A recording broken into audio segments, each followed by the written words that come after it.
Welcome to Brave Awareness. I'm Ronn Pawo McLane, meditation teacher, author, and poet, and someone who's done their fair share of surviving. This podcast isn't here to teach you how to fix yourself.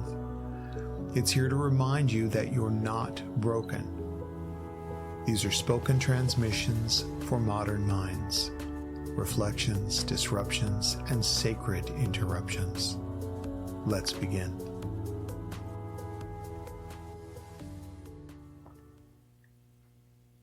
Hey there again.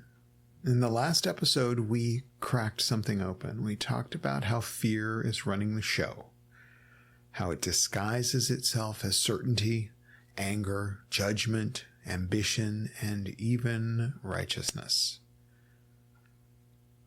We named what no one really wants to name, that much of the chaos that we're living in, politically, relationally, internally, is driven by fear that's not being seen so clearly. This culture is addicted to outrage, addicted to control, addicted to being right, even when it costs us our humanity. And beneath all of that is fear. Brave awareness doesn't tiptoe around that. It doesn't shame it either. It just looks directly at what's driving the panic and tells the truth. Because if we can't see our fear clearly, we'll keep weaponizing it against ourselves, against each other, and against reality itself. So this episode goes a little deeper, not into blame, not into performance, but into the very roots of fear. And we're talking about not just the fear that you picked up from your parents, not just the fear that comes from trauma or disappointment, but the kind of fear that might have started the moment that you took your first breath. So that's what we're doing here. It isn't mindset coaching. This is nervous system honesty. This is soul level recognition. So if you're tired of being dragged around by fear and justifying it with ideas that don't hold up, you're in the right place. So let's go deeper. Let's begin again.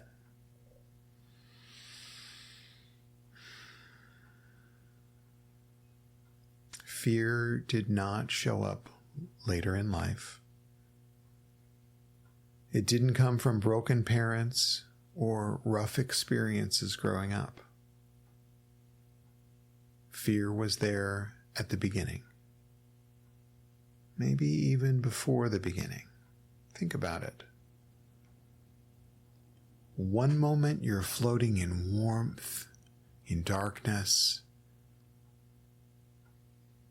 connected directly to your mother, breathing fluid, held in a quiet rhythm.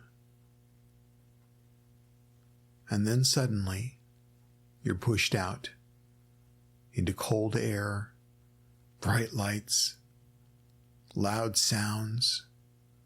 You're not in her anymore. You're near her. And she's exhausted, maybe overwhelmed, maybe not able to reach you the way you need it. And that's not anyone's fault. That's just how it happens. And that moment, that may have been your very first sense of abandonment.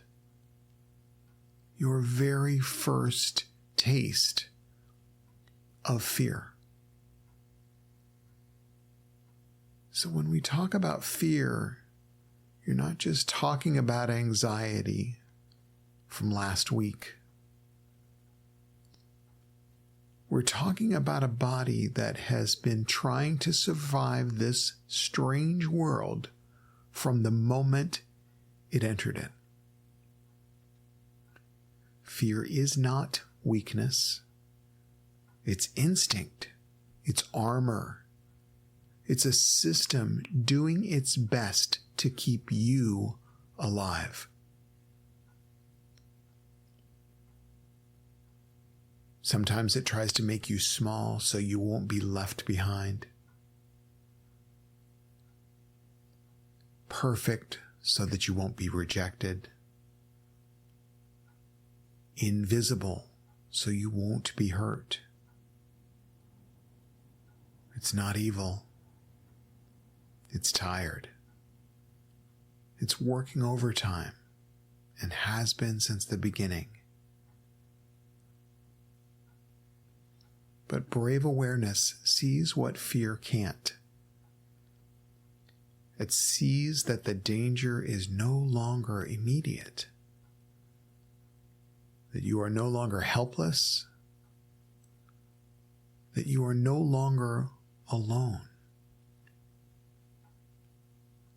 You don't have to make fear your enemy.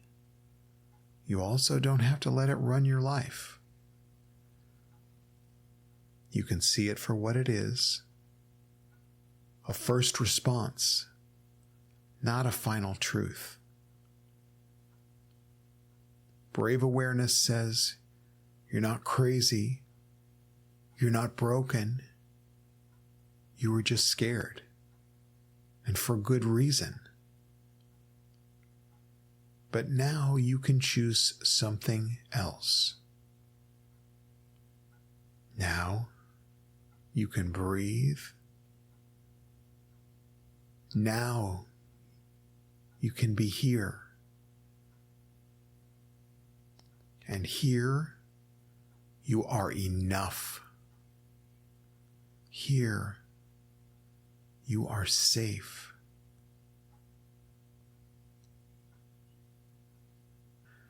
If fear started as your first instinct to survive, what would it feel like to thank it? And then gently take the lead.